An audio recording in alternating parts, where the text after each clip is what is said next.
લોહ પુરુષ સરદાર પટેલની જન્મજયંતિની ઉજવણીને લઈને યોજાનાર યુનિટી માર્ચનું દરેક વિધાનસભામાં આયોજન કરાનાર છે, જેને લઈને લિંબાયત વિધાનસભામાં પણ યુનિટી માર્ચ યોજાઈ હતી।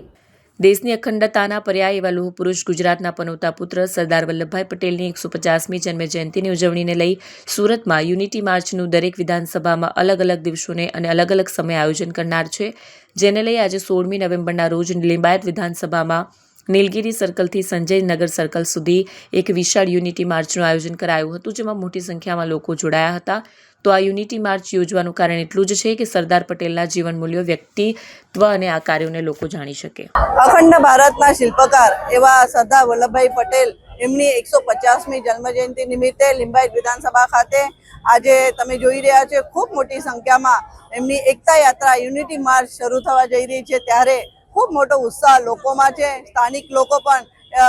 સ્વયંભૂ આવીને એકતા માર્ચમાં જોડાઈ રહ્યા છે અને અખંડ ભારતના શિલ્પકાર આપણા સરદાર વલ્લભભાઈ પટેલ હતા। એમને પૂરા દેશને અખંડ રાખવા માટે ખૂબ મોટો પ્રયાસ કર્યો હતો, એમને ન ભૂલે અને એટલા માટે આજે ભારતીય જનતા પાર્ટી વતી અને સરકાર વતી આ કાર્યક્રમ કરવામાં જઈ રહ્યા છે, ત્યારે લિંબાયતમાં ખૂબ મોટી સંખ્યામાં લોકો ઉપસ્થિત છે અને હમણાં એકતા યાત્રા શરૂ થશે।